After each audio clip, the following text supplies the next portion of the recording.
In this episode of the show, we're going to taste the #1 requested liquor so far in the history of the show.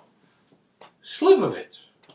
Slivovitz is a plum brandy, and is popular in Eastern European cultures. It's a ceremonial drink that only comes out 2 or 3 times a year, making it a perfect mark to steal from the liquor cabinet when you were a kid, since nobody was keeping an eye on it. It's the kind of stuff you would share at the holiday table before everyone went back to hating each other from separate rooms of the house. I really didn't know much about this because it wasn't a tradition in my family. My parents were Irish and Scottish, so we moved through booze at a much higher rate. If you wanted a crack at the bottle, you had to be on the starting team because there wasn't anything left by the time the reserves got in the game. Since this is new to me, I did some research. Slivovitz is one of those things you have to acquire a taste for. Now, we all know acquire a taste for is secret code for burning your taste buds out over a period of time until you could choke this stuff down.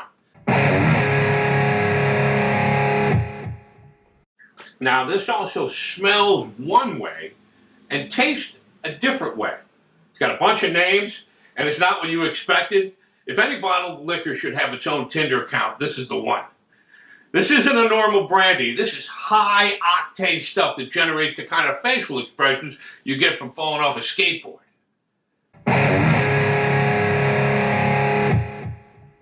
Now, I had to search all over for this stuff, and when I finally found it, it was at a liquor store with 4 cats, and I bought it from a nervous guy with a beard. It was the closest I've ever been to being in an Indiana Jones movie. It's the Slivovitz you seek, Dr. Jones. All right, I'm doing characters now. Why don't we just let the liquor do the talking?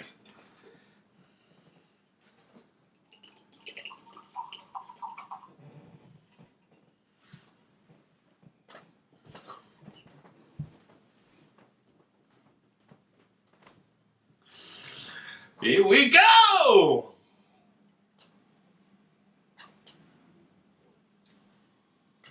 Oh! Oh, that burns! Wow! Wow! Ah! Oh, that must be what gonorrhea tastes like. Ah! Oh!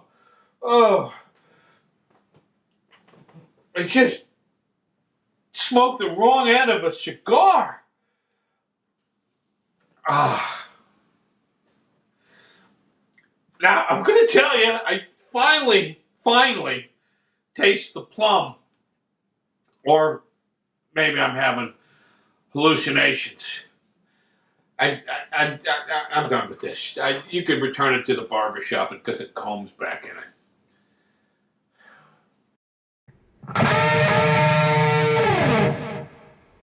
So what have we learned here today? Well, first, I'm sorry. I'm sorry to everyone who suggested this for an episode of Pour Choice because I've hurt you somehow. I've taken something from you for your feelings. I don't know what it is, and I'm sorry. It's been a long time. This is how you're getting even with me, and I hope that we are even. However, I do see why you would keep a bottle of this around for a traditional toast. But I would suggest keeping a bottle of Slivovitz in your house as a parent, so you could see if the kids are actually nipping away at your booze. This only comes out once or twice a year. It's a great target. And a monthly inventory on the bottle is cheaper than any security camera system. If you don't see the bottle level going down, check your kid's closet for a gravity bomb. John McClellan, Pour Choice.